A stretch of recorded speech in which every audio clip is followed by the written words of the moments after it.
Arasat, can you hear me? Yes, Yeah, I think you need to contact Sita and Ceteris. Kun Nopadom because Nopadom is here now, and Yeah, Sita, make sure she knows because everyone's confused now. yeah. Okay, Have to wait okay. for her. I think if she doesn't join, let her kind of try to contact her. All right. Excuse me, Sarah, what is it that everybody has to know? I just, You're okay. You're okay, Betty. Kun Warasat made a mistake with the password login, so some people logged in with the oh, I see. other password. But you're okay. Everyone here is okay. It's just one or two people who logged in with another password. Okay, you're fine.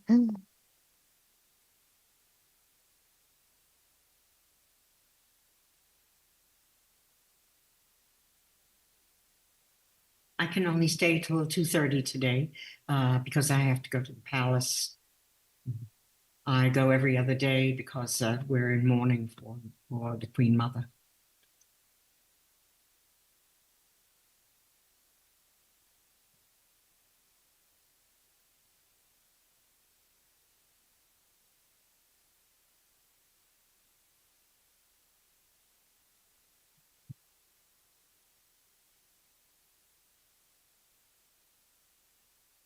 Oh, good, Sita, you're here now. Yes, thank you. Right. Yes, there was some confusion about the password, but everyone is here now, so that's fine. Yes, that's right. And Kunopadom also. Good afternoon, Sarah. Good afternoon, everyone. Afternoon, Ador.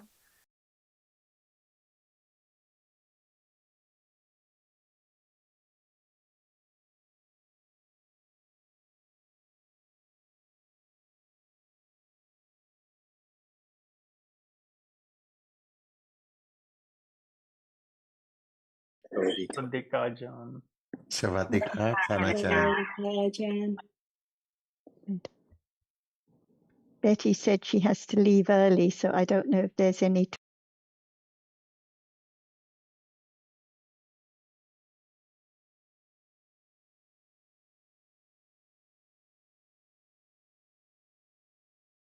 Anyone have anything they'd like to bring up? Sally, last time, I forget if it was last week or Monday, perhaps, I was going to add a bit more. You were asking about accumulations. You mentioned your friend said that accumulations last, and we stress that whatever is conditioned arises and falls away instantly. But it may be that your friend has the idea that because an accumulation of attachment, for example, is still an accumulation of attachment tomorrow, next year, until it's been eradicated. The attachment that arises now arises and falls away, but that tendency is there. The anusia, the tendency for attachment, is there with each chitta until it's eradicated, ready to condition the arising of attachment again and again and again until it's worn away and finally eradicated.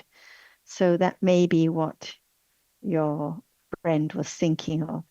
So the accumulations, the attachment now, it conditions more attachment. It accumulates every time it arises. And that habit, that tendency, and the anusia, the tendency which doesn't arise, is there with each chitta, even at a moment of kindness now, the tendency for attachment and ignorance and other akusala are there embedded in the chitta, ready to condition the arising of those qualities again and again. Do you have any comments on this? Is this what your friend was referring to, do you think? Yeah, I think perhaps partly on that. Yeah, because he raised the point about the wisdom and knowledge of our Buddha. His point is that if it's nama, which we refer to chitta and cetasika, does not accumulate, there would be no condition for the great wisdom and knowledge, of the Buddha. It's like that. What he means is that this kind of quality must have been accumulated, for samsara before it's the condition for our Buddha for the enlightened. Yes. Right. And even now, like for us, the wisdom, the understanding has to accumulate. Otherwise, how can it grow? So it accumulates, but each moment of panya, each moment of understanding, whether for us or the Buddha, or in any case, each moment of understanding arises and falls away, gone instantly. But by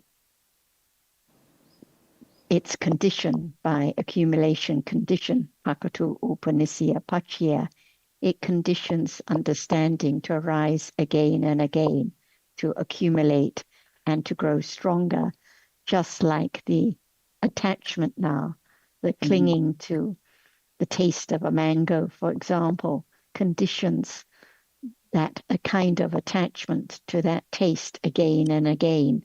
The attachment arises and falls away, but it conditions more and more attachment, more and more liking in just the same way.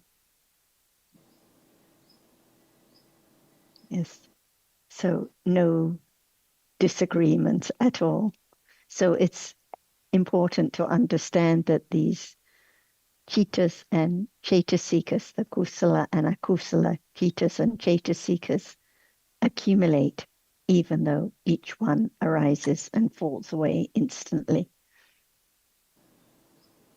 Yeah, but his point on the cessation of rupa but not nama is still not correct, because from what Ajahn explained, it's very clear.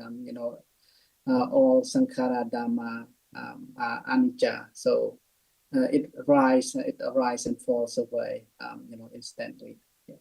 Right. And if there are no more conditions for such states to arise, for example, at parinibbana, the end of life of an arahat, no more conditions for birth, no more condition, no more attachment and ignorance, no more birth, no more results of karma. So no possibility for panya to arise again. Sure. Yeah.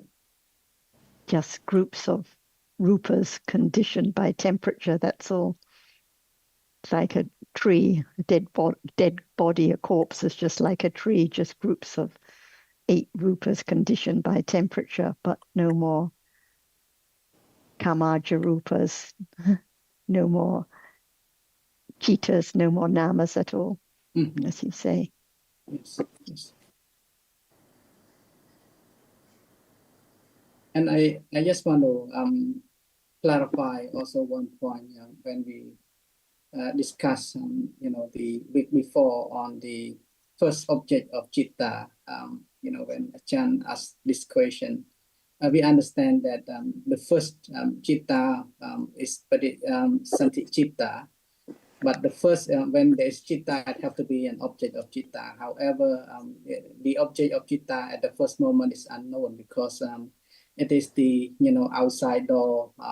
Citta is like pavanka, so yeah, there is an object of citta, but that object of citta is unknown. Is that correct?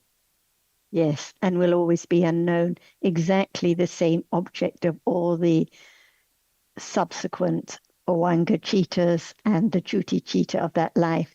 They're all exactly the same kind of cheetah, arising, experiencing the unknown object like we discussed. It's not the object that's experienced through a doorway, so it's always unknown.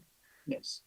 Well, it is a particular object. I'm just questioning because, of course, the object of the first chitta in life, and also all the objects of before actual physical birth are unknown, aren't they? So in what sense is the first object in life different from all the ones that follow it? A lot of objects in this life are unknown too, right? Yes, yes. So what do we mean, particularly when we say that the object of the Patisandhicitta is unknown?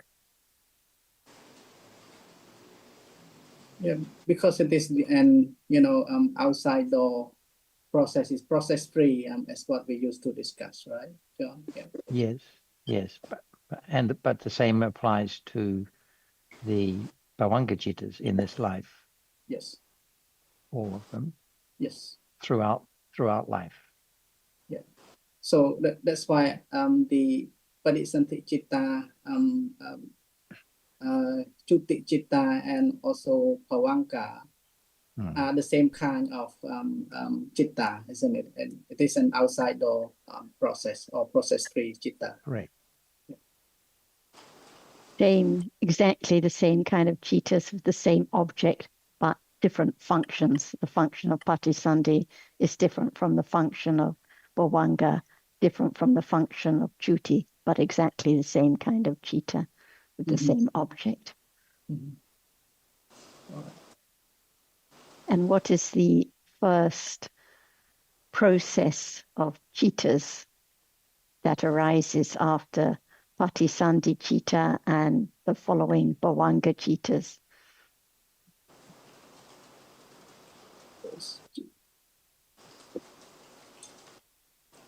Say it again, Sarah, sorry.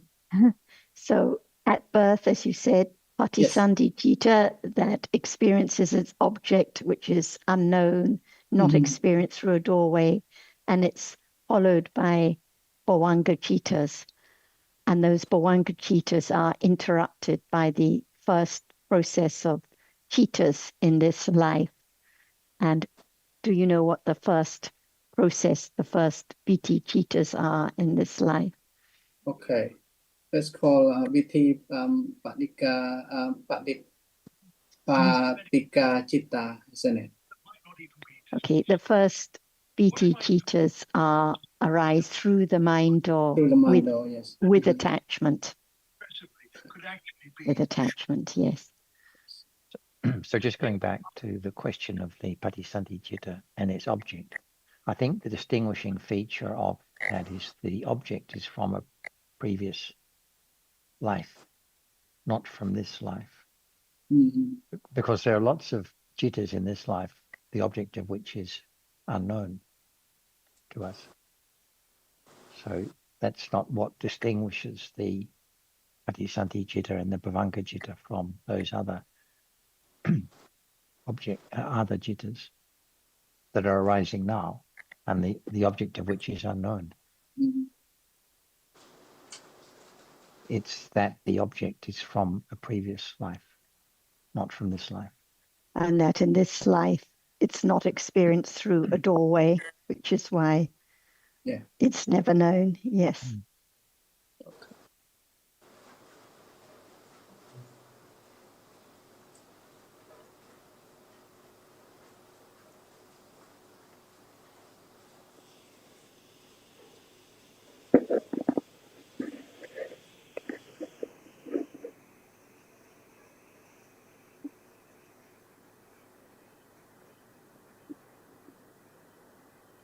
Prakash, last time, I think, talking about Bhavanga chittas, you had a question about Bhavanga chittas and dreams.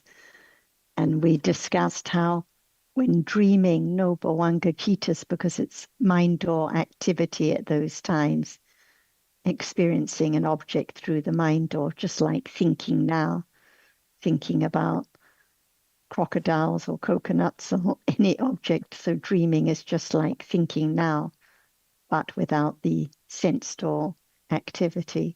Did you have any question about Bhavanga chittas or dreams, or was it clarified? My question may be another, how these dreams happens? Is it any logical reason is there? It is just a thinking process while sleeping. If there had never been any seeing of any colors, any visible objects, could there be dreaming about those colors, those visible objects? If sounds had never been heard, could there be dreaming, thinking about the sounds? So it's just like now, thinking about what's been seen and heard and tasted. And so dreaming about food, dreaming about different people that have been thought about on account of what's been seen and heard, just like now. Without the sensed or experiences, there wouldn't be dreaming about those experiences at all. And can we also say that there has to be thinking all the time, unless it's Bhavanga Chitta that's arising. So got to think about something. And as Sarah said, it will be thinking that is conditioned by previous sensed or experiences. Go ahead, Betty. Yes, I didn't quite get the answer to your very, very good question about what is the first process of jittas in this life right after the patisandhi. I would think it's bhavanga, but Yes. I didn't hear an answer. I didn't hear your answer for that. Yes, after the Patisandhi Chitta, the Bhavanga Chittas, but they are not Viti Chittas. They're not a process of Chittas. Right. So you're right, Bhavanga Chittas, and then those Bhavanga Chittas are interrupted by the first process of Chittas, the first Viti Chittas in this life, and they are always through the mind door with clinging, attachment, Okay. clinging to any object appearing. Okay, got it. Thank you so much. Let's see if Ajahn would like to add any comments to any of these topics so far. What moments are there in life? See, what moments are there in life? Not only one moment. We don't talk about how many moments, but what kind of a moment or moments in daily life, what are they?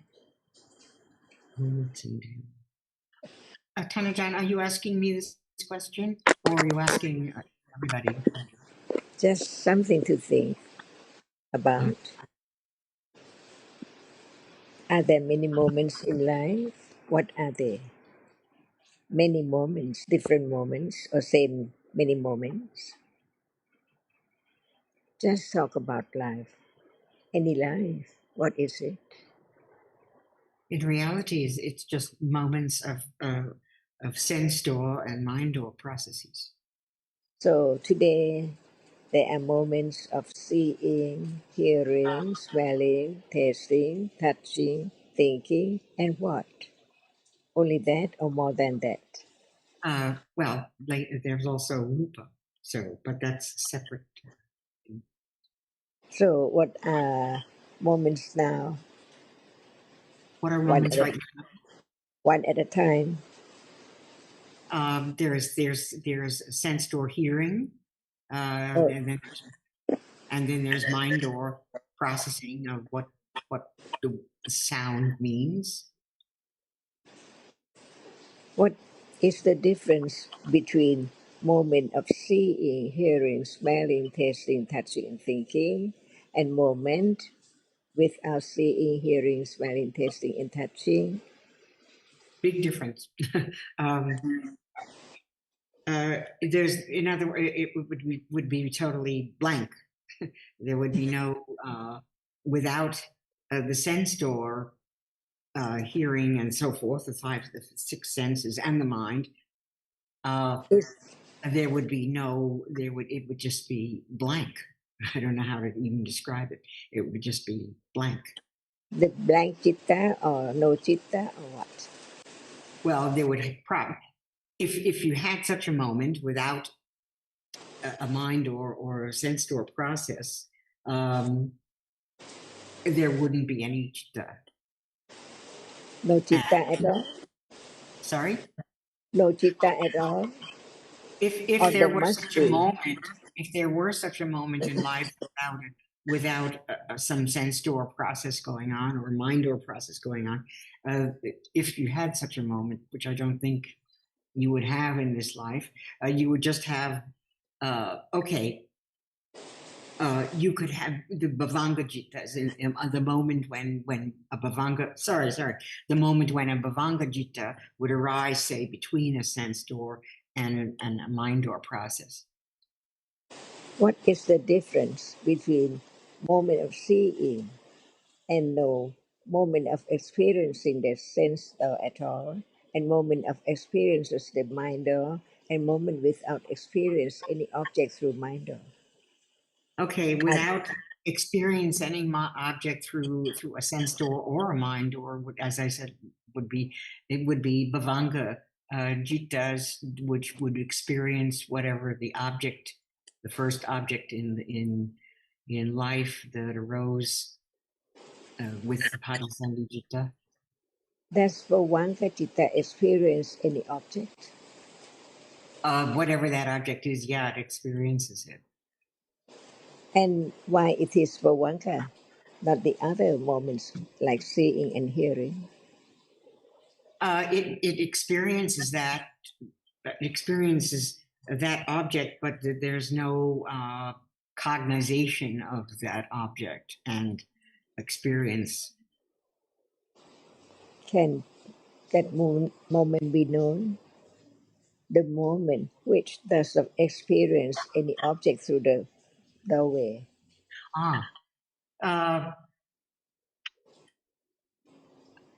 Probably not. It's we assume that bhavanga jittas, because there's no experiencing going on.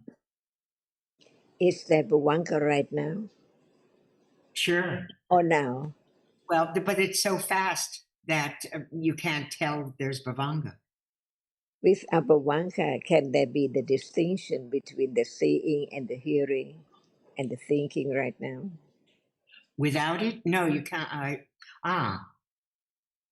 Could there, in other words, you're asking, could there be a distinction between seeing and hearing if there were no bhavangas?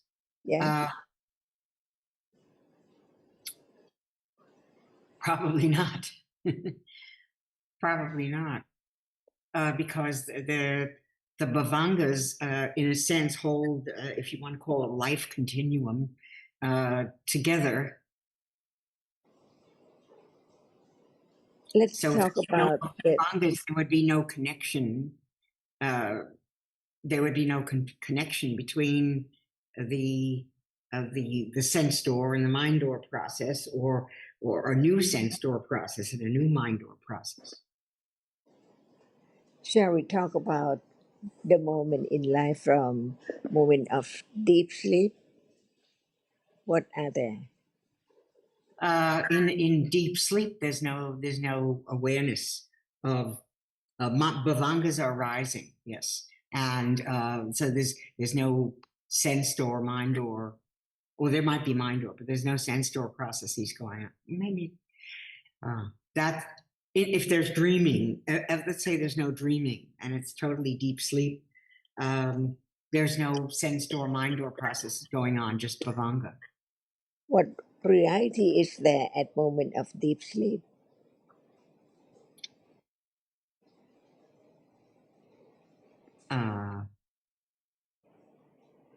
What reality is there at moment of deep sleep? What reality is going on?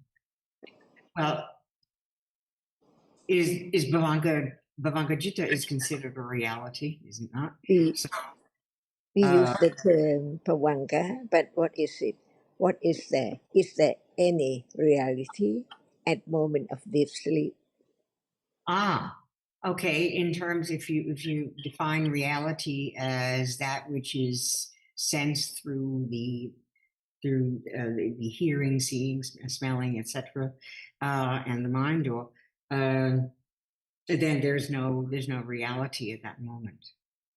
At moment of deep sleep, again, is there any reality that is moment of deep sleep?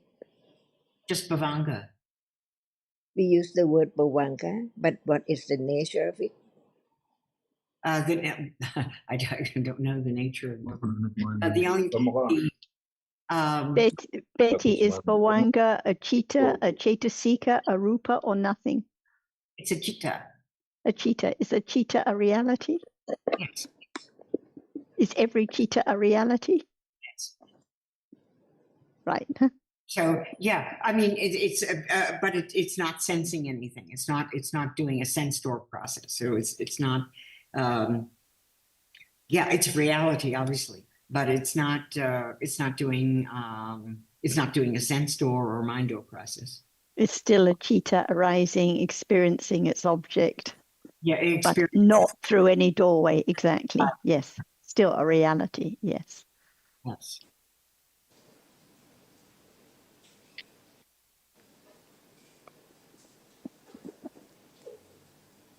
That's the way we learn to understand Dhamma. Each moment is different. For example, moment of seeing is not moment of hearing. And just one moment at a time, there must be the reality which experiences the object. Otherwise, it's not life at all. No matter it experiences what object through what doorway, whatever moment is life, it has to be the reality which experiences the object. This is the way to understand reality as not self or anything at all. It's real. It's a reality. No one can stop its arising, but no one knows that it arises at all. It seems like it's there all the time, like seeing right now. It seems that it's there all the time. But if it does not arise, how can it be there at all? That's why no matter what is there, has to arise. No matter is the reality which experiences the object or the reality which does not experience any object at all. When it's there, it has a reason. Otherwise, it cannot be there at all. This is the way to learn that actually in life there's no one at all. No matter what, this world or other world, today or tomorrow, reality cannot be changed at all. But no understanding. That's why all in life are taken for something or someone, atta, all the time. That's why understanding the nature of reality, which is there by conditions only. For example, without conditions, seeing cannot arise. And when the conditions are different, reality has to be different because the eye cannot condition hearing and the ear cannot condition seeing. That's why all depends on conditions, no one at all. Learn to understand the ultimate truth of each moment, beginning from morning up to now. While one is fast asleep, in deep sleep, is there any reality? Because Yes. we use the term sleep, not die, not death yet. So is there anything at moment of deep sleep? Yes, right? Yes. Yes. What are they? What are they? Bhavangas. Bhavanga chittas. If we don't use the term bhavanga because we just take it for granted, bhavanga. But if we don't think about the term, there must be the reality which experiences the object. But since the object is unknown, so the reality which experiences does not appear. Oh, right.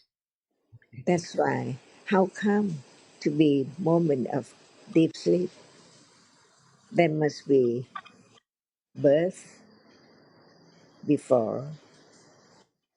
Without birth, nothing can be now at all.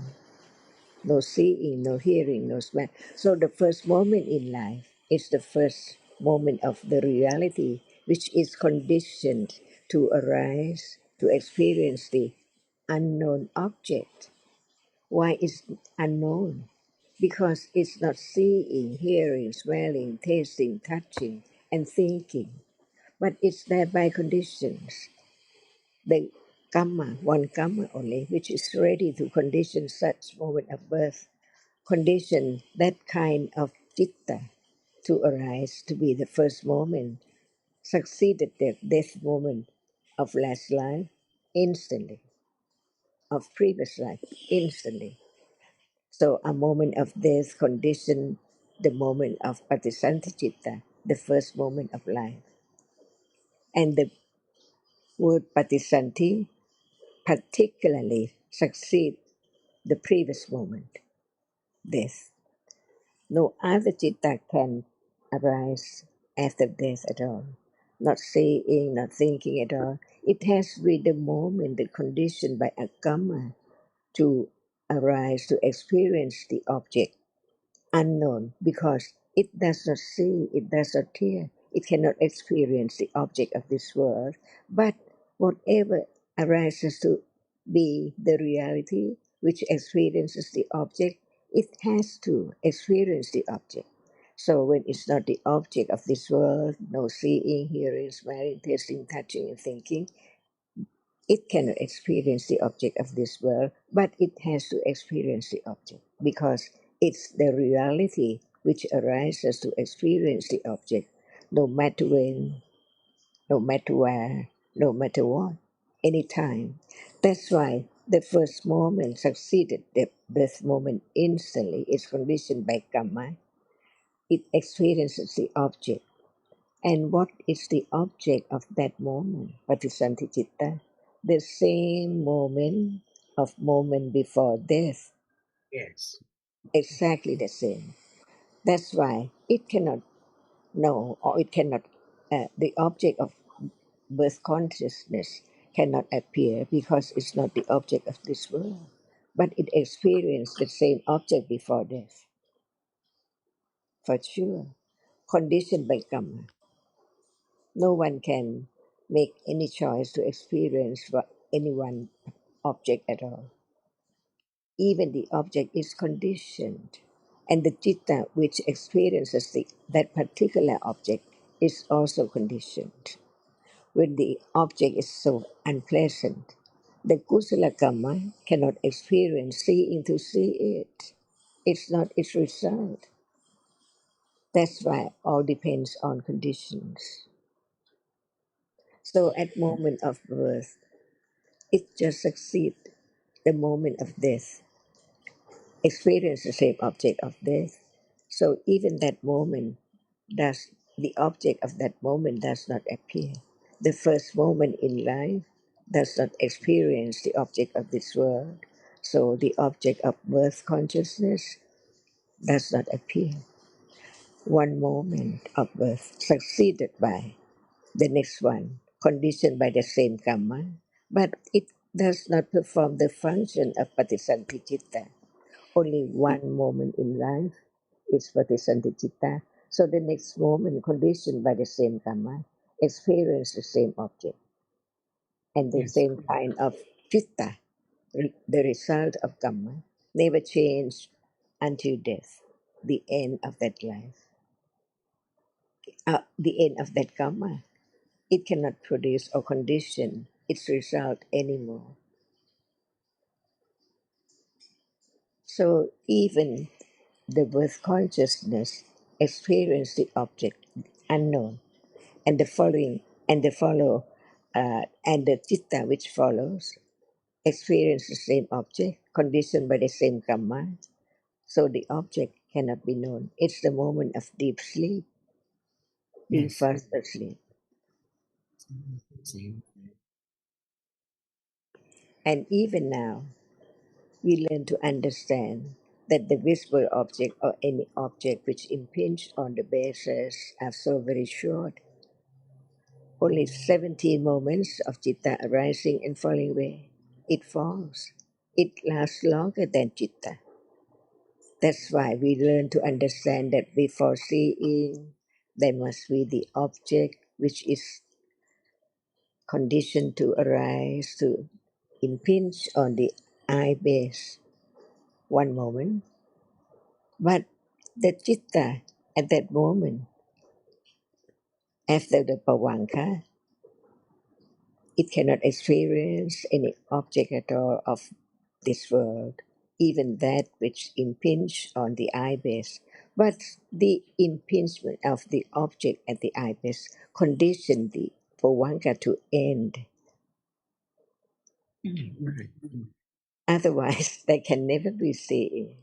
But before it ends, it lasts some few moments of pavanka, and when it ends up, the citta, which advert to the object, is there. Not see the object at all. It does not see the object, but it just adverts to the object which impinges on the base through the fifth way. That's why the word for it is panja, dwara, vachana, citta, the first process of experiencing the object through the sense. So the Panchadvara Vachana Citta does not see. It just adverts to the object which impinges on the ibis. When it falls, as soon as it has fallen away, it conditions the next moment, the seeing to arise to see that object. That's why the object of the sensor and the mind appear to be known. But the object of Bhavanka, the citta which succeeds the Santi citta, conditioned by Kamma, is in between each process. So now Bhavanka is in between seeing and hearing. But it's not known. No one heard about it if Buddha didn't teach about it. So even now, it's not just seeing and hearing and thinking which seem arise together. There must be Bhavanka in between each process, unknown. That's why the object does not appear well, because so many objects, so many moments of experiencing the object are mixed so very, very quickly, arising and falling away. But Bhavanka is in between. I Other, have another question. We keep on calling the Patisandi a birth. The first moment of birth, but it takes 9 months in the womb. I mean, if we're talking in conventional terms, it takes 9 months of the womb before the senses begin to develop in the process of the being developing in the womb. And I know that's conventional, but if the first moment of birth or the first moment of life in a new life is with the Patisandi Citta,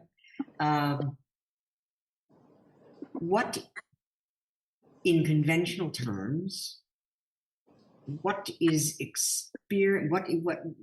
How is a Bhavanka Citta experiencing the object, the last object of the previous life, when it is a microscopic thing in conventional terms?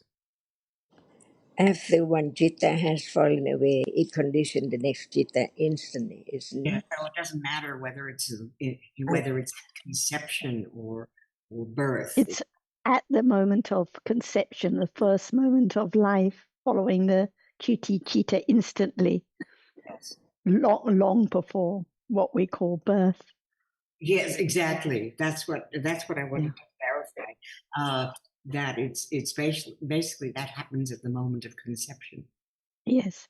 And only 3 groups of rupas at that stage, only the groups of masculinity, femininity, body sense, and heart base, no eye base, no ear base, no Yes. other groups of rupas. Right. Okay. That clears it up for me. Okay. Thank you.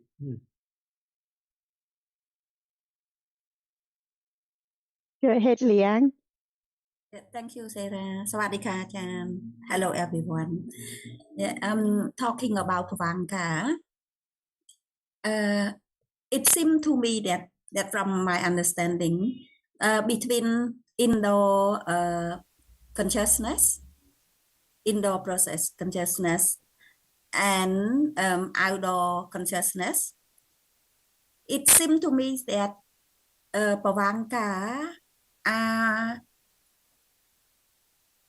the same. It seemed to me that they are exactly the same.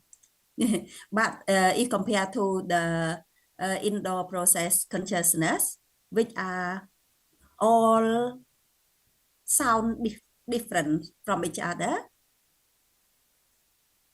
Yeah, even for example, even Sorry, can you attachment. clarify what you mean by indoor? Yeah, for example, attachment.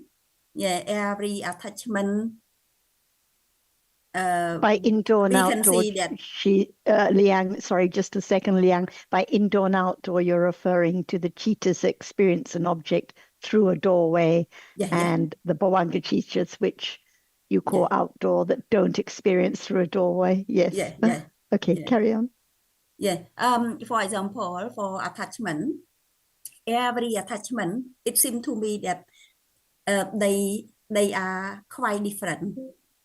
Like in terms of deep attachment, less attachment, and other conditions. But for Pavanka, it seems to me that they are the same because exactly the same. Yes. Yeah. Same cheetah accompanied by same cheetah seekers experiencing same object, same roots, each one exactly the same. So even seeing now, even though each seeing is accompanied by the same cheetah seekers, it experiences a different visible object. And some are kusala vipaka, some are akusala vipaka, but all the Bawanga cheetahs during life, exactly the same. And they don't accumulate either. No, but because they're vipaka, so seeing and hearing don't either. Yeah. Yes. Thank you, Sarah. Yeah. Because it seems, I never heard from the other, but it seems like, when we considered, and exactly the same, arising with the same cheetah seekers, experiencing the same object. Even the Patisandi and Chuti, exactly the same, just different functions, that's all. Yeah, and Sarah, before you said that, when talking about the consciousness reality that experience the object through the doorways, and through the doorway, both all 6 doorway, and talking about Pavanga is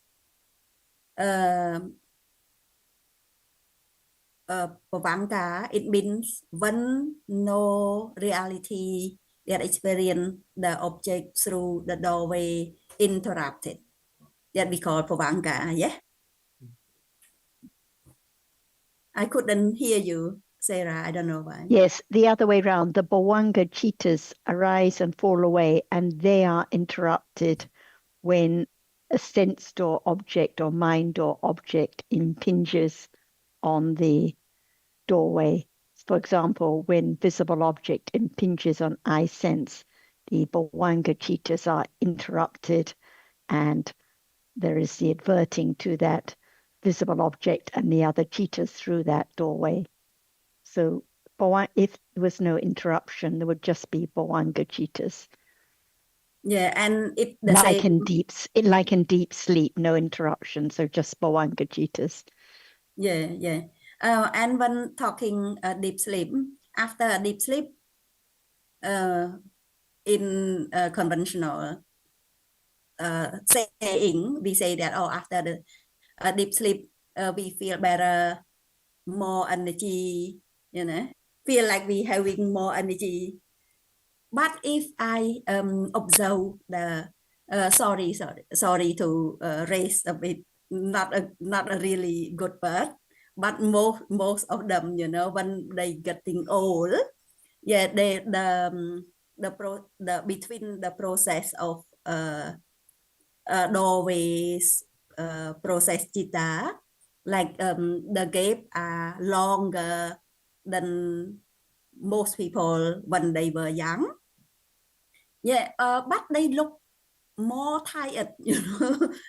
Can you explain that?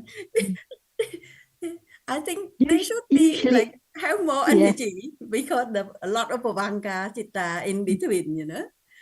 Usually we're very attached to sleep and first thing in the morning, oh, did you sleep well? So we find it very important and we measure by the deep sleep. But the Buddha had very little sweet sleep. So we cannot say the more sleep, the more energy there is. When we were in Vietnam, one friend asked Ajahn at lunch how much sleep she has at night. And she said, I don't think about it. I don't count it.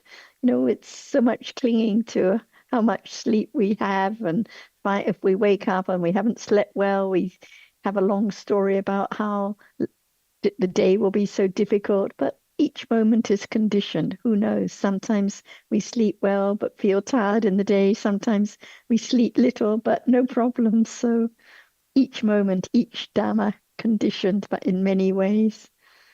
I think what can be said is that Thank you. when there's deep sleep with Bhavanga Citta, it's very restful because no agusala at those moments. Yeah. However, when one wakes up, there's also the effect of aging, which can also has its effect on the jittas of the individual. So even though there may be restful sleep, then there can still be tiredness during the waking hours. Yeah. Thank you, John. And the most tiredness is when there are akusala chittas arising, when there's unpleasant feeling and dosa and clinging and ignorance, lots of restlessness, lots of disturbance with that akusala. I think the big reason is because of the unpleasant feeling, yeah. And the unpleasant feeling, most of the unpleasant feeling is with dosa. Yeah, that Moments, brief like moments of destroy all unpleasant the feeling energy. with pain. Yes. Sarah, when you're talking about accumulate, when one consciousness continue to happen, it accumulate, you know. We normally raise about that, about accumulation. I believe that we only refer to the we call Chavana Chitta, yeah, that accumulate. The kusala and akusala chittas and chaitasikas. The vipaka chittas like seeing and hearing, and the bhavanga chittas don't accumulate. So just the moments of kusala and akusala, like when waking up, the attachment and the dosa, which makes one think one is so tired, they accumulate. Thank but you. But not Sarah. the bhavanga chittas, yes. I think Betty wanted to speak again, Thank you. Betty? No, it was just cleared up because John had said there's no agusala. And then I thought about that for a second. As, oh, yes, of course, because we have to have, for humans, we have to have 3 beautiful roots to be born as a human. So is that why there wouldn't be any agusala, John? Yes, Betty, it's a vipaka citta. So even if it had agusala roots, which it can't do, but I'm just saying the gusala that arises in the javana process for the waking person, the gusala and agusala that arises in the javana, that doesn't arise when there's the bhavanga citta. Right. Okay. Because they have to have beautiful roots to be a human. Youthful roots, 3, 2, or none. Yes. Yeah. Well, usually 2 or 3. Okay. Thank you. I have a question for Prakash following on from that. So, Prakash, now, Yes. can anyone make sati arise? Can anyone make awareness arise? No. No, because it's Mm. conditioned. What Mm. about in deep sleep, those Bhavanga cheetahs, as Betty said, they're the result in this life of kusala karma, but they're vipaka cheetahs. Can there be sati with moments of Bhavanga? At the time, no, Sati. Actually, yes. They're sobana cheetahs, the Bhavanga cheetahs in this life. They're accompanied by sobana chetasikas.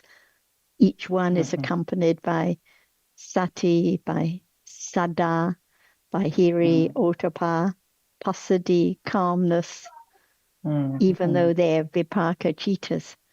Who can have any influence on the Bhavanga cheetahs? Impossible.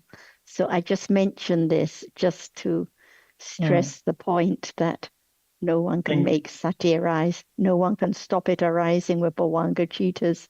No one can make it arise at this moment with, no one can make kusala or akusala cheetahs arise. So each moment is conditioned. No one can do anything. Thank you, Sora.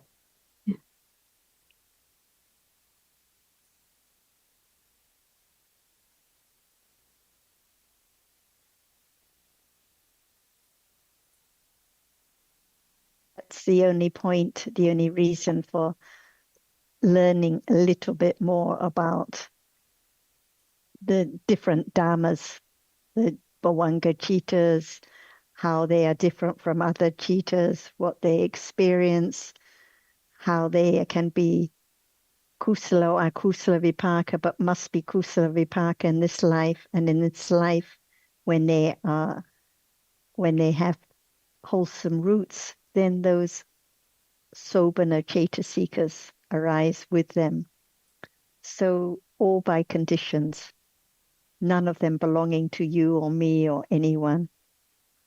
Each moment, each reality arising and falling away by conditions.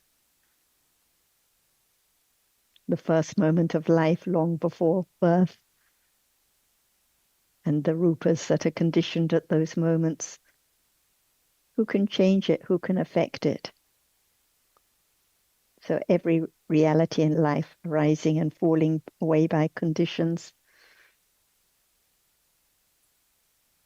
As Ajahn was stressing a few weeks ago, just kusala, akusala, avyagata dhammas. Kusala, akusala, and avyagata are the other dhammas, the vipaka dhammas, the rupas, the kiriya cheetahs. That's all there is in life. No one there at all. No one to do anything. Nothing to be done. So learning a little bit more about life now, the dhammas now, is the study of anatta. No one to be found at all. No one to do good. No one to do bad. Just different dhammas arising and falling away.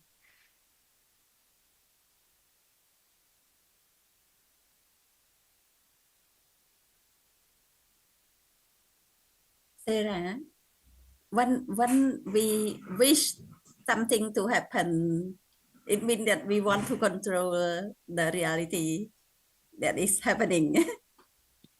Well, it's loba for sure. Loba Yeah. whenever there's wishing, and it can be loba with the idea of I wanting to control it, or it can just be wishing to taste the mango.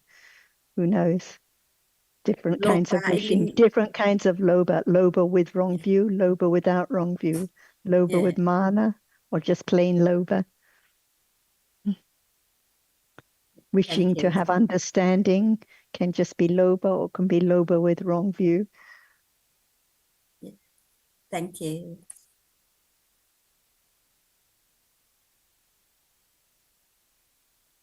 Wishing to be enlightened. useless lobha just accumulates more and more lobha, leading away from the right path. Yeah. Better don't be just listen to the Dhamma and consider very well. Yeah. And Consider, listen carefully, and understanding works its way. yeah. Thank you.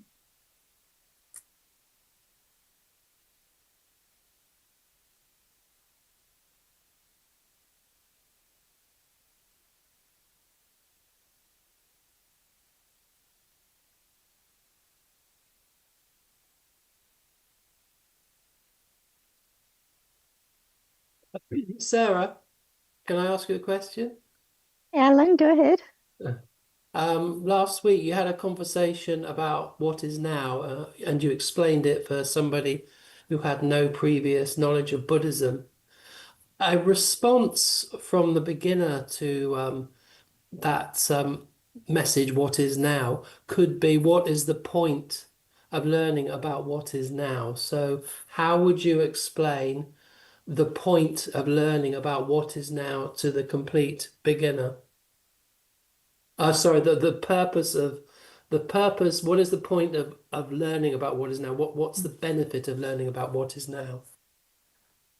Would we like to continue in life just with ignorance, or would we like to understand more about what life is? So the point, the purpose is just for understanding what life really is, different from our usual notions, our ideas of what the truth of life is. So in our discussion, we began to talk about the distinction between what is conceptually true or real and what can be proved at this moment to be absolutely real. What is touched now? Is it a table or a computer, or is it just hardness now? So the purpose, the point is to understand what is true, what is life at this moment, in order to begin to let go the idea of things and people and I existing. Does it not boil down to the fact that if we don't know what life is now, there is suffering? So this is the end point, is to fully understand suffering. Is that would that be a correct description of why we bother? Because obviously most people aren't bothered to learn about what is now. They don't see the point of it, but suffering is behind this, isn't it? Because when there is the I, there is a burden of self. What should I be doing? Why should I do this? Why should I not do that? I haven't done this. It's a burden, a weight, as you say, like carrying rucksacks around. So in the end, does it not boil down to the point is to understand suffering and to overcome suffering? What is suffering now? The impermanence of each moment. Right. So, because usually if you talk about suffering, people have the idea of pain and unpleasant feeling and hardship in life. But understanding about life now means beginning to understand that what is seen now falls away instantly. What is heard now falls away instantly.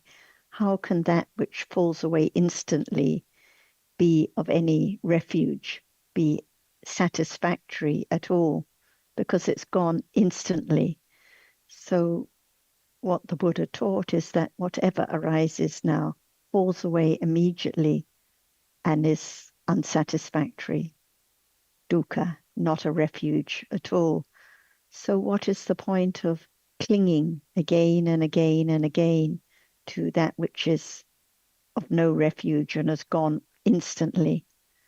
So the purpose of understanding is beginning to let go of the idea of lastingness and satisfaction in life, and the idea that an I can control or make any of these realities last or arise. Who can determine whether pleasant feeling or unpleasant feeling arises next? If it was possible, there would be pleasant feeling all the time, but there isn't. So all these different realities arise by particular causes and fall away immediately, not in anyone's control at all. So the purpose is to understand the truth about what life is, what the different mental and physical phenomena in life are, and how they all disappear immediately, not in anyone's control at all.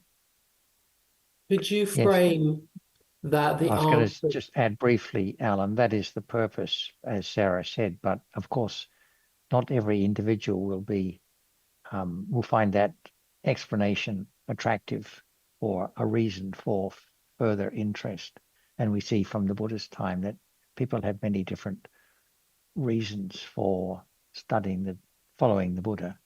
Some thought they were going to gain special powers, and some saw the benefit of having lesser kusala and all this sort of thing. So there's no specific reason that a person would spark a person's interest to continue studying the teaching.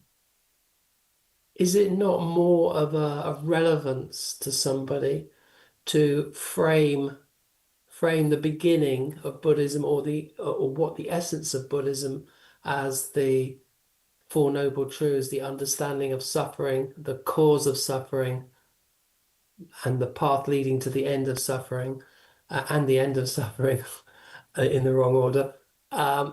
Could we not frame that at the very beginning to be a reason to begin to understand Buddhism? Because unless that first noble truth is really understood, suffering will continue, and not only for oneself, but one will cause others to suffer as well. So could that not be the beginning of... And if there is no understanding about what is real, what is life at this moment, like seeing now, seeing which doesn't last for a moment, and the nature of seeing as being unsatisfactory, if that is not understood, there's no point in talking further about the cause and the third noble truth about Nibbana, because it won't make any sense at all.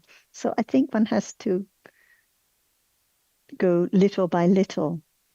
And actually, in our discussion we had here last Sunday, someone at the end said, "Oh, you were talking about the Four Noble Truths."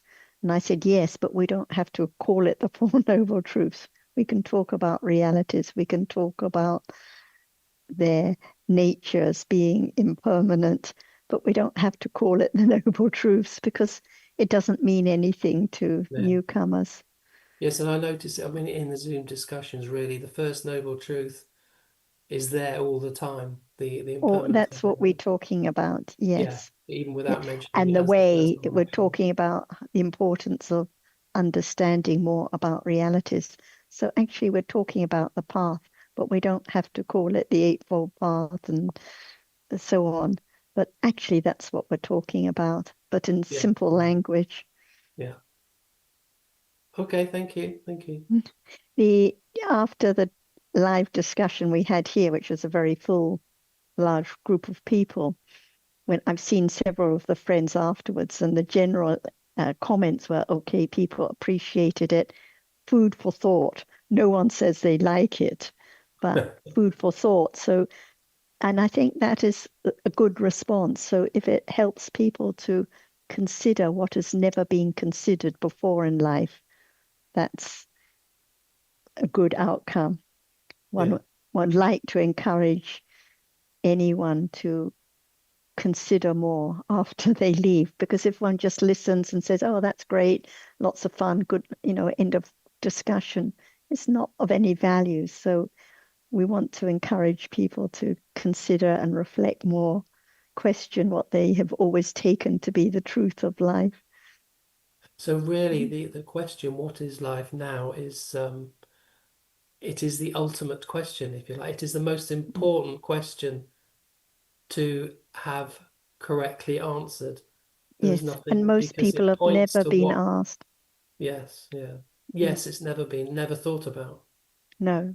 And No. it's for us too, like we're talking about Bawanga cheetahs in the first moment of life. What is now? Is it thinking with understanding and wise considering, or is it just thinking with attachment or collecting information? So always back to what is now, Yeah. beginning again and again to understand a little more about what life is now. So seeing now, understanding seeing, this is the beginning of understanding the first noble truth. And Yeah. as Ajahn always stresses, there has to be the Satchanyana, the understanding, the right intellectual understanding about the truths in the first place, beginning with what is now, the reality now. Yes, yeah. John asked a couple of weeks ago, what is the absolute truth of science at this moment? So I suppose that the answer to that is that it is unsatisfactory, because science is the object of thinking, and the reality which thinks arises and falls away in a split second. It's unsatisfactory. The first noble truth. Would that be a correct answer to that question? If there were no seeing or hearing or thinking or sound now, would there be any ideas about science? It's a bit like the dream. Why do we dream? If there was no seeing or hearing, would there be any dreaming? Would there be any dreaming about science and molecules and atoms and so on? So, No. whatever the topic, it comes down to the understanding of the reality now. Yeah. Only by understanding the reality now can there be the understanding that it is thinking about ideas, the dream world, thinking about science with attachment Yeah. on account of what's been seen and heard now. Yeah. Let's see Okay, if thank Ajahn you. would like to respond further to your comments. Ajahn? The same answer because it's so true. Yes. Like thinking about AI, it's just a moment of thinking, different from a moment of experiencing hardness, or different from a moment of seeing, just a moment of thinking and then gone. Yeah. And And you, it's not, yeah, and it's not just science. What about the world, the deva, and everything without the reality which arises and experiences? Can there be anything or world, any world? No, it's dependent on the reality which experiences. No experience, the world cannot appear. No science, not anything at all. No.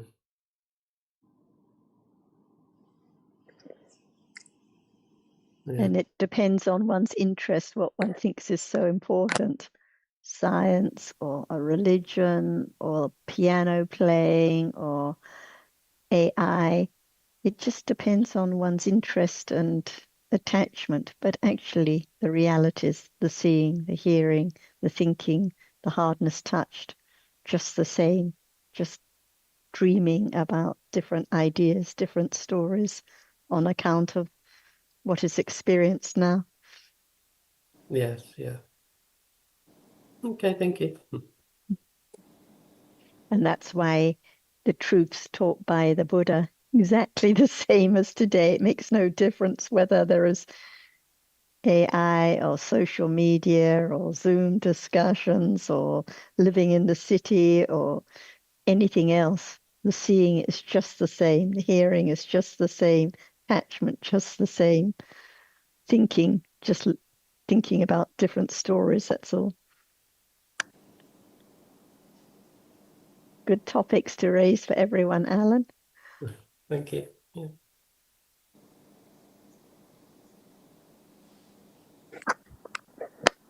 I think I wonder if you could just refresh the meaning of appear. I think you said that there were two ways in which you use the word appear. Could you just go over those two ways briefly? Well, I think I was trying to speak for Jan, because sometimes we might say, okay, now visible object is appearing, but it's not known. It seems that people and things are appearing, but actually it's only visible object appearing, only object that is experienced through the eye door. And sometimes we talk about what appears as in what is understood. Sound is heard now, but does it appear? Usually it's thunder and voices that seem to be experienced. So sometimes we use it as what is actually understood at this very moment. The object, Bhavangachita's experience an object, but that object doesn't appear, it's not experienced, and it's not known. So it depends on the context. Right. And the word appear in that context you just mentioned, that is the kind of the meaning of vipassana, isn't it? Because vipassana, doesn't it mean to see clearly? So appear well, I think it's the same thing, isn't it? It's the same Well, meaning. then to appear well means to be understood clearly. So in Right. that context, at moments of vipassana, the object appears very clearly. Yes. Right. So the word vipassana is composed of two words, V and passana, and as I understand Yeah. it, V means to see and passana means clearly. Is that correct? Right. Yes. Sundara Different would from probably know that. yeah, different from moments of satipatthana where the object is directly understood and appears well, but not clearly, as in vipassana understanding. Right. So satipatthana. So vipassana, there must be satipatthana when there is vipassana, but not necessarily the other way around. When there's satipatthana, it's not necessarily at the level of vipassana. Right. And there has Yeah. to be the development of satipatthana in order for those realities to appear so clearly, vipassana, So vipassana at is different also level. called, is that right? Pativeda. Pativeda, which is the direct realization. Yes, direct realization, pativeda, clear understanding, vipassana, Right. and enlightenment. And in between stages of vipassana, satipatthana understanding, but deeper than before, Right. those stages of vipassana. Right. Okay. Thank you. Robert's got his hand up. Go ahead, Robert. Yeah, sorry, I can't see how to turn on my video right now, but just bringing up the point, Sarah, about how religion and science and piano playing is all the same. I just differentiate piano playing a little bit, because science, for example, posits that it has some understanding of reality through the sense doors, so people can get very enthralled with the explanations of science. But piano playing, generally, they don't put forward any ideas about life or reality. So just that minor point that I'd bring up there. Yes, I think I was particularly referring to how they're just all objects of attachment. So clinging to the ideas, whether it's the ideas about the music or about science or about the forest walks, just thinking about different ideas, mostly with attachment. But I'll let see if Ajahn would like to add more on that point. Ajahn? What again, please? What are we talking about now? Sorry, I couldn't hear well. Robert, would you like to just summarize the question? Well, I just was saying that the problem with science in this day and age is that people rank it very highly, and they think it has explanations about reality, which if it does, they're very extremely coarse, and not most of them not accurate. So there is a little bit of danger with science, as with any other religion. I don't really differentiate other religions from science. They're just worldviews that some of the points are true and some of them aren't. I think we should bear that in mind, because people come to Dharma and they think it looks very scientific, but they mix in their science ideas, their beliefs, with what is actually real, which is only explained by the Dharma. That's all. So very sorry, because my phone now is low battery. I'll close. I will close for a moment, and then I have another one, please. Please take your time, Ajahn. So what I was going to just add, Robert, while Ajahn is pausing, is yes, I think there can be thinking about science with strong or less strong attachment, with strong wrong view, less wrong view. But I think also it's the same for those who love their music so much and compose the music, and they find it so important. Little or greater attachment, little or greater wrong view. I think whatever the object of that one thinks about a lot can be object of a lot of attachment and wrong view. Maybe Alan has some comments. I think it's a question of attachment preventing you from listening, isn't it? It depends. It's not really a question of whether you're a scientist or a religious person.